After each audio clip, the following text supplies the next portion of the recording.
Hi, everybody. I'm Scott, and thanks for joining me again today for another edition of the podcast in support of the film Skin on Skin, the rise and fall of the world's largest furrier.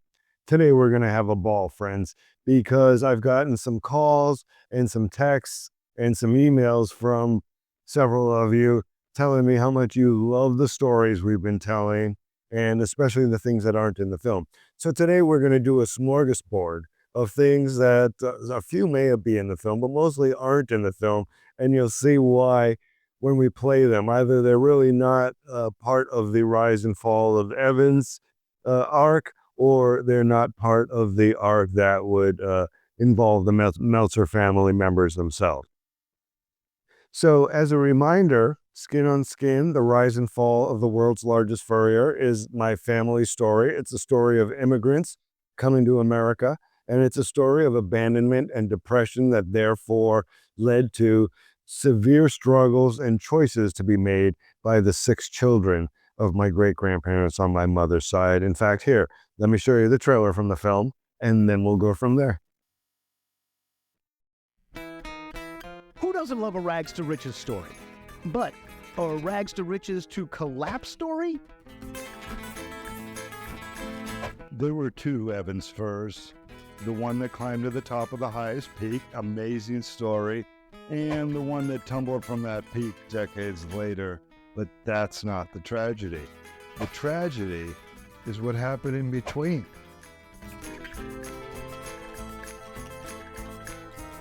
They lived the American dream, and they let a lot of people come in and live it with them. And it was a wonderful story until it wasn't. Coming from a generation that was so driven and willing to work 18 hours a day to be successful, there aren't that many people like that anymore.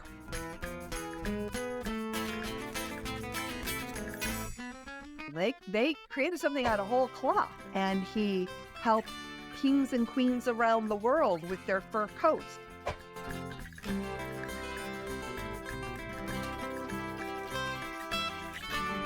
That was the era, I would say, the golden era of department stores and specialty stores.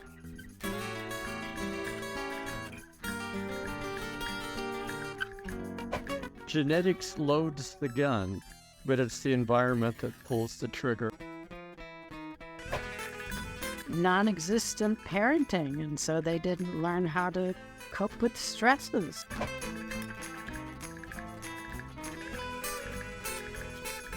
And I just look at the damage that my father created and the things that he has said.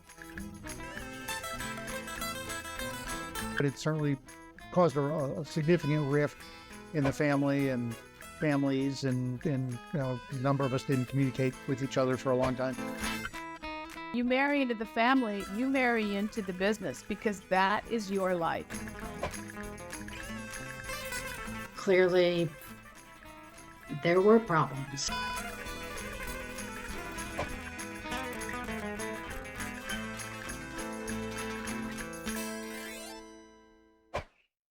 So that's a little bit about the film. I can't wait for everybody to see it. Some of you may have already. It's making its way around the festival circuits. This film's been accepted to 6 festivals so far, and we're getting great responses from everybody who sees it. It's a touching tale. It hits you right here, which is what it did to me, and why I decided I could tell it, because it's something that really comes from the depths of my soul, and as well as that of all my surviving cousins in the Meltzer family. So why don't we start, though, with something extremely fun. Amongst the most colorful characters in our documentary is Jim Lietz, who is a longtime employee of Evans, one of its lead fur buyers. His father also worked at Evans for quite some time, but in his own inimitable, colorful way, here's Jim Lietz with some quick hits on what he thinks about everybody. Al used to come out to the stores, and he was tough. He was really tough there when he came out to the stores. I mean, my father worked with him for years. That's why they were so tough when they went out to the store. And they all would come out. And one time he said to a guy, there's three kinds of people in this world. Those who make things happen, those who watch what happens, and those who wonder what happened. I want you to be the number one. I want you to make things happen here. And this is a guy that was working like an assistant to my father, like a glorified law boy. I went to Woodfield, and then I worked at River Oaks for Bernie Schachter, and he was another guy that was a tough guy. Ricky was in charge, and he was a prick. He was a prick, a number one prick. He was very tough, and he was almost like a nasty type of person at that time. And then they hired this Ronnie Stern, who was an idiot, who would walk around with a piece of paper but nothing on it all day. And then she fired Seymour Cain off because he did everything that they wanted him to do, and she fired him because she knew he was better than her, and that cost us I don't know how much money. When they fired him because he had a lawsuit and he won. And when you hire Ronnie Stone, she was an idiot. She was, but David was so enamored by her because she worked for this Lily Rupin. Well, they were going out of business anyway. And she was such an idiot. I remember going to California on a trip. We were going to all these stores, and we probably walked 2 miles looking for a restaurant that was cheap enough to eat in. I finally said, screw this. I'm going to go and find a place to eat because I'm starving. And then we're walking. By the time we walk, we're not going to eat. It's going to be too dark. It was so cheap. Everything had to be cheap. Well, it's okay, cheap, but you're sitting up in the ivory tower over there, and then and doing nothing and walking around with a piece of paper with nothing on it. I was in New York when Leonard Levy was there. So I never really spoke to him. I never really had any sort of talking to him or be around him. They more or less kept me away from him for some reason. I don't know why. But but I know that he was a nasty son of a bitch. But he was like a Ricky or a Sussman, old school coming in, trying to straighten things out, but it didn't. I think it was too far gone when he came there. Eric Sachs thought he knew merchandise, but he really didn't know. He was just, when we came back, he would go, we'd have to show him what we want to show everybody on the line, and he would say, oh, I don't like that, and I don't like this. Well, he never came into the Furrier. He never came into New York. That Dick would call us at 7:30 in the morning and say, what's going on? What do you mean fucking going on? We just came into work. What can be going on? Nothing's going on. We're just doing our job. He was more worried about looking at the models. Yeah. Could you think we got a job for this girl in Chicago? I don't think so, David. I don't think we have a modeling job for her. Or when we'd be in Europe, at a fair, and he'd say, "Oh, this girl, maybe can we use her in a New York office?" I said, "No, I don't think so. I don't think we need somebody like that." That's just the way he was. He was an old-fashioned cocksman. Oh my God. Some of that stuff is hysterical, don't you think? I mean, we had a lot of characters and there were a lot of opinions and attitudes about people, both good and bad.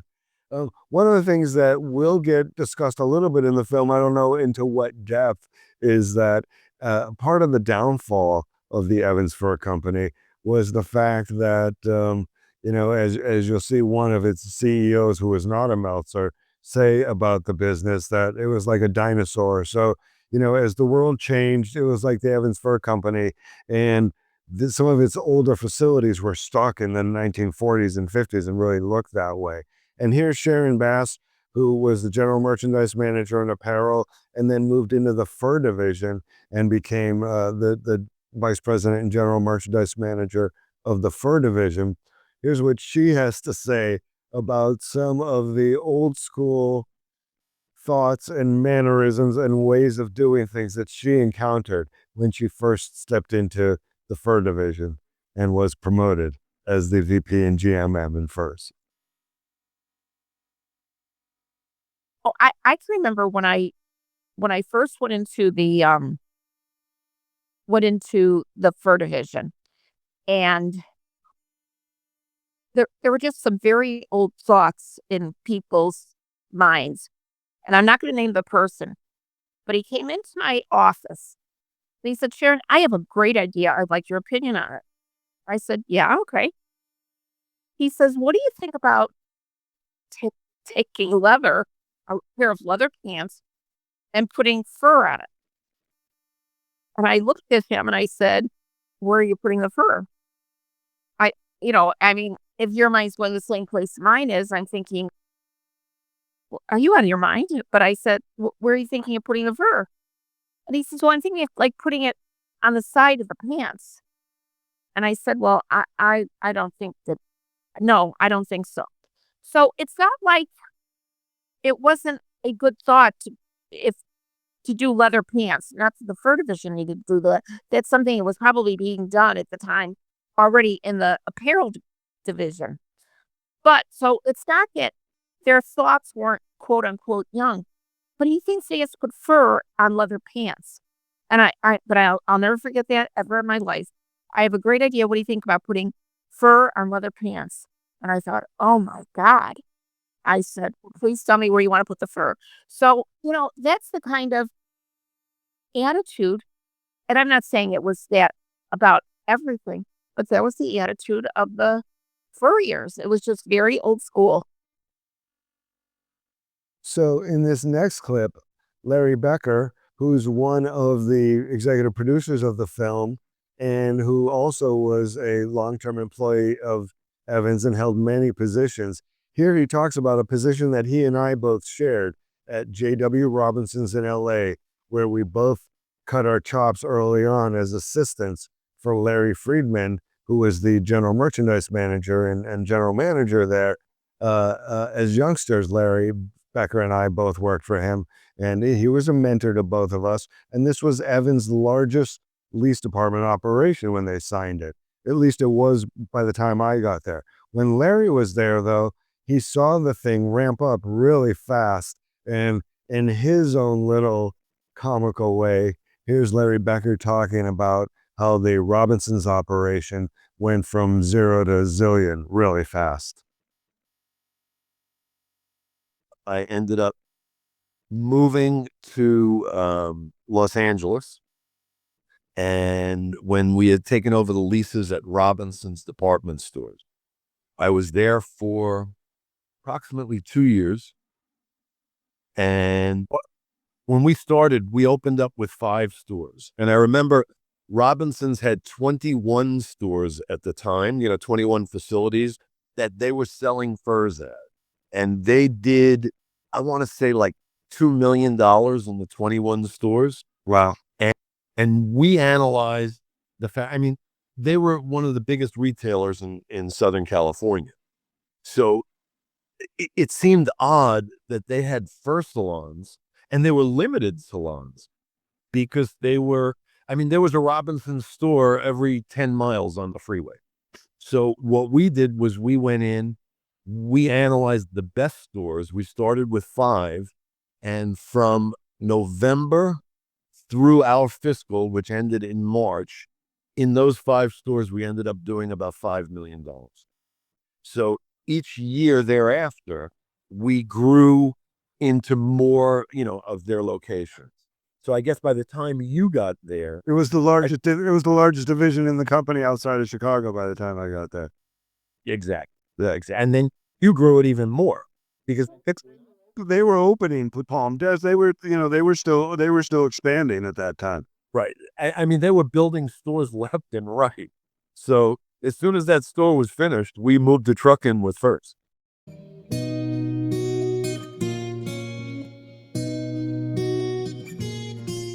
He spent a good 10 years training under A.L. Meltzer. So come 1949, the company is getting ready to expand beyond its Midwestern roots. They had experimented in the lease department or concession business, which meant putting Evans Fur Salons inside other existing stores. And who better to do that job than his brother-in-law Harold, someone he could trust and know that the best interests of the company and the family were being looked after.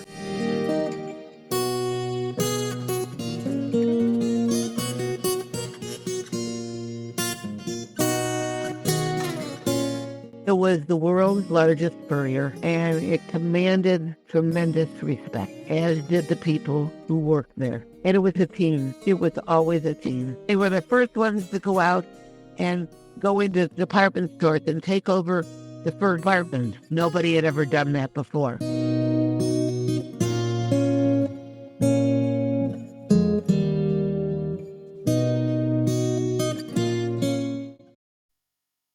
You know, one of the things that we should take a moment to point out is while we're sitting here playing and making fun of this company that I and many of you watching and many wonderful people worked for over the course, thousands of people, I guess, if you think about it, over the course of its 70-year trajectory. But in order to get to the point that it was at, you had to do some things well, right? So here in this next clip, Ken Morgenstern, who ended up being one of the store general managers for Evans out in the field, talks about one of the upsides about Evans Furs and something that he learned that he took with him all the way to this very day. That they did a lot of things better than anybody, and they did some things that weren't so good. And I learned a lot from the training program. I thought they did a great job with it, and a lot of that detail-oriented and following processes and accuracy and things like that. I owe it to that training program, from everything from how to deal with people to the nuances of we had voicemail and email back in the late 80s when no one else did. We were pioneers with EDS in the same building that we were in. And we can do the same thing on an iPhone now. One of the things you'll see in the next couple of films, when we talk about the demise of Evans Furs and start talking about the anti-fur movement, there will be a lot of discussion and a lot of mention about the activities that took place in California. I was in Los Angeles and San Francisco and witnessed and experienced a lot of the anti-fur movement firsthand. However, in Texas, it was a different world altogether. And I want to play you a few clips of some of the people we had in Texas discussing just that the anti-fur movement had a little tougher time getting a hold in Texas, although it eventually did. It got a hold everywhere. Well, Texas is very opulent, chic. It was very in thing to still show up in mink coats to everything in San Antonio. Not because they needed it, but because it was a fashion statement. Jeans and boots. And you'd see these women with their torn up jeans and their faded jeans and their boots, their cowboy boots with their fox jackets. That was the thing. That was a look. Plus, we are still doing a lot of business with the Mexican nationals coming up from Laredo. So when we did a trunk show down at the border, it pulled very well. And then they traveled up there.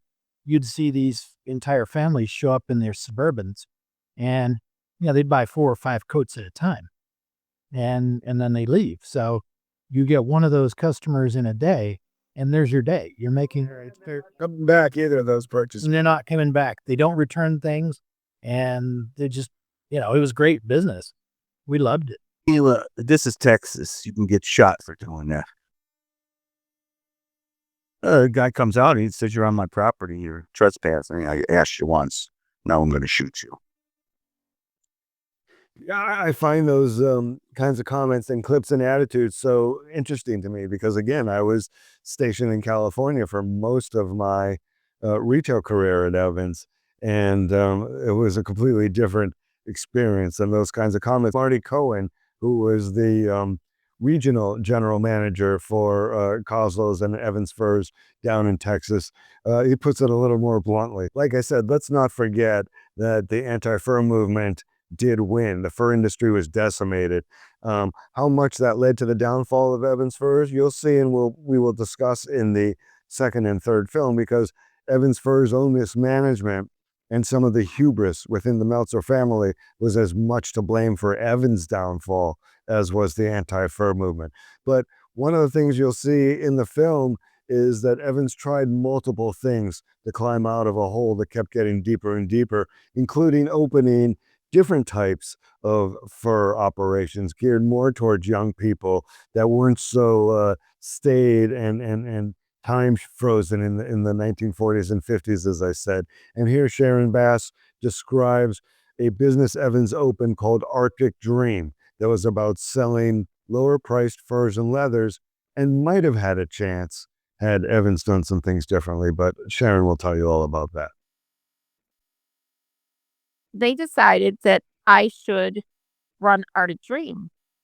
And because I had an apparel background, I would be better for it. They could, and Arctic Dream was like leathers and furs, but very contemporary. And they said, Sharon Bass would be the best person to do it. So Robert takes me in and talks to me. No big titles or anything. I said, how am I supposed to go in and say I'm running this division? And I just cannot do it. I'm sorry, I will not do it. So the next thing I know, Barry Novick calls me. And I've watched Barry Novick. I've been in the company for a long time. And I've watched Barry Novick. And Barry Novick comes in. He says, I know that Robert has talked to you. And why don't you want to move to Arctic Dream? I says, because he won't give me enough money. He won't give me any titles. What do you want? I told him. He says, okay, I'll make that happen. All I know is when the one place that there were two stores, an Evans store and an Arctic Dream store, was in the Woodfield Mall, which is a very large mall in Chicago. Very, very successful mall. Arctic Dream had a 2,500 square foot store. Evans had a 15,000 square foot store. After 1 year, Arctic Dream was doing more business than the Evans store.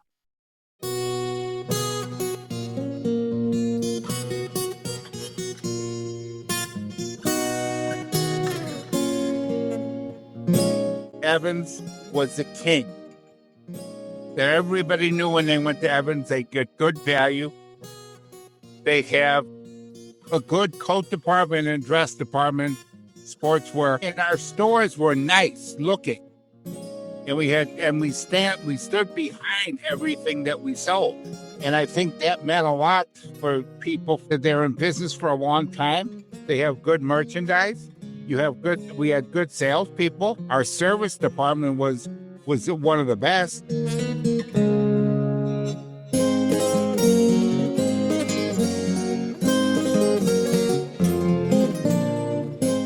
I look back at Evans as, number one, it's the foundation of my life, how I lived my life, but taught me so much about a bigger world than the world that I grew up in. And I think that is something I will always cherish. And finally today, there's been so much talk in the business world these last 30 or 40 years about how China has overtaken a lot of the U.S. industrial base and started producing and doing a better job of it than its former U.S. counterparts, so much so that those businesses have been decimated in this country to the point where we're still trying to get a lot of that industry back today, as you see in the economic and political landscapes. But Larry Becker here describes what the people in China and the Far East were so good at doing as far as learning and copying what we were doing well, what Evans was doing to become a leader in the industry, and then they themselves became the leaders in the industry. By the time production moved to China from Hong Kong, and it became so visible to everybody, everybody in China was seeing Furs. They became the largest retailer first.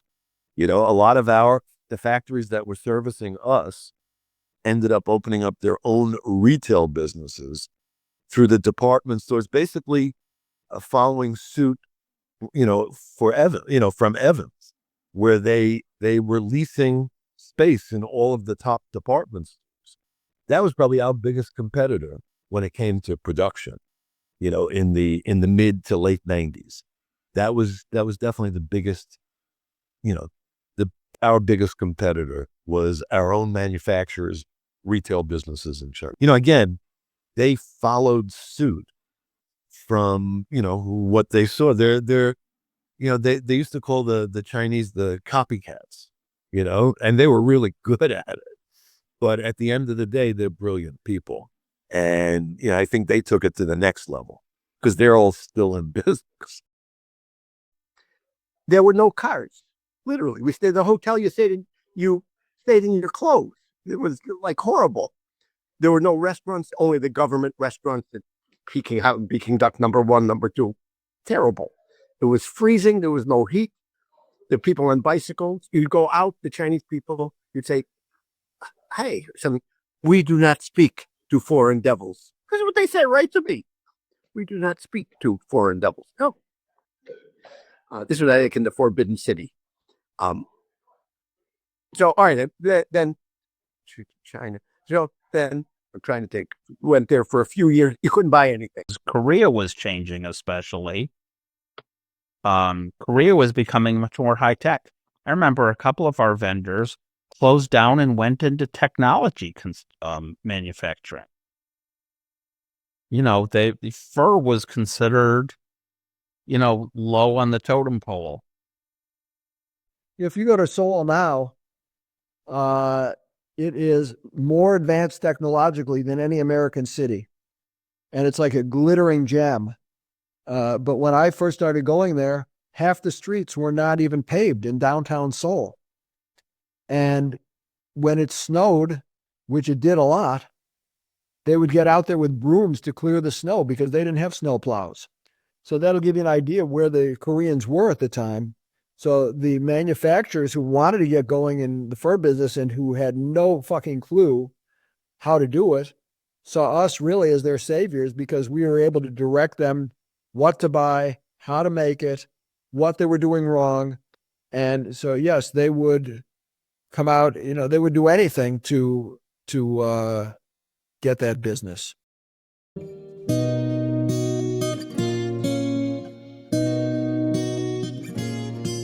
The Evans for years were the backbone of this industry because they used to come in the early part of the year, place 10, 15, $20 million orders.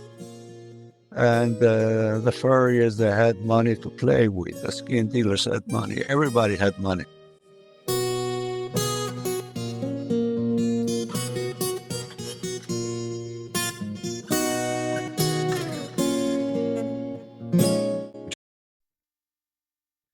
Really fascinating, don't you think? That's a microcosm of the macro of what's going on in the industrial base in the United States these last 30 or 40 years. And it happened in the fur industry. It has happened in the retail and fashion industry. It's happened in the electronics industry. It's happened in every industry, right?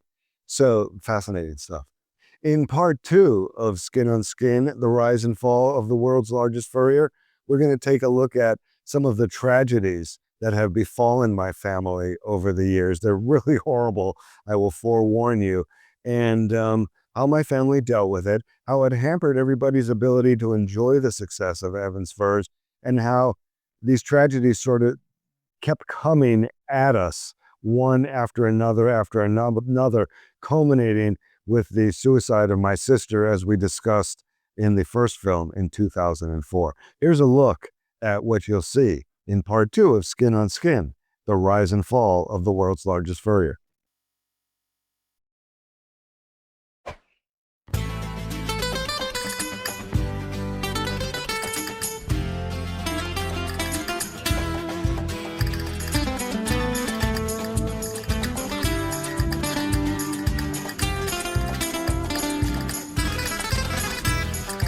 Julius and Rose Meltzer went forward with the belief that their son's death was an accident, and this setback rocked the family during a time when brother A.L. and Herman's Evans Furs was skyrocketing to the top of the industry.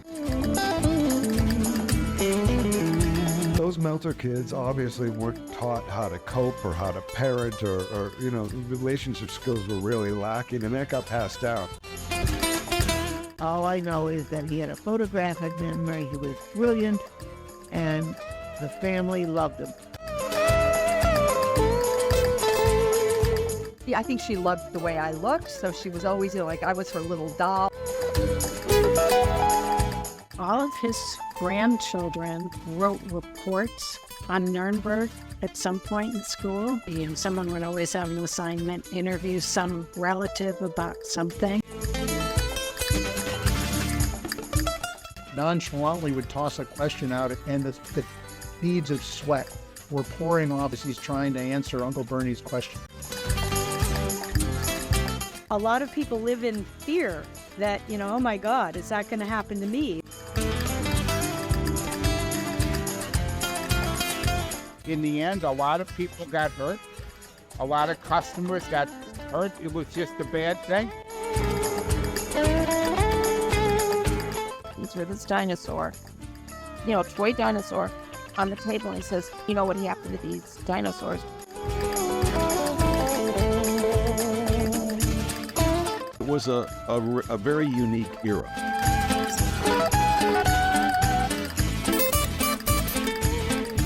Jeff and I got some calls, and people were just sobbing.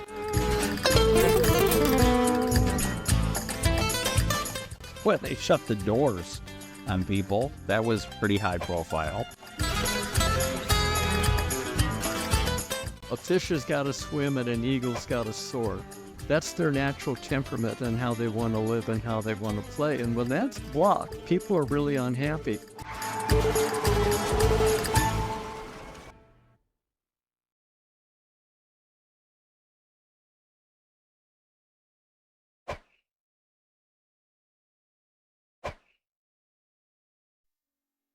I just cannot wait for you all to see these films. I'm Scott. I want to thank you for joining me today again for this, our 12th, 12th episode of the podcast in support of the film Skin on Skin, the rise and fall of the world's largest furrier. We will reconvene again shortly. Thanks for joining me. Have a great day. On the next episode of the Companion Podcast in support of the film Skin on Skin, the rise and fall of the world's largest furrier, my editing decisions and the actual physical process I go through and how I decide what I'm going to put in the film, and show you how I do things like pull interviews and look for some of the commentary. So the first thing we're going to do is I'm going to take you and move us all over from my editing workstation. I only do editing in my podcast, and it's very old school to those who know, is I listen to the whole interview through first, and I look for specific. On the next episode of the Companion Podcast in support of the film Skin on Skin, the rise and fall of the world's largest furrier,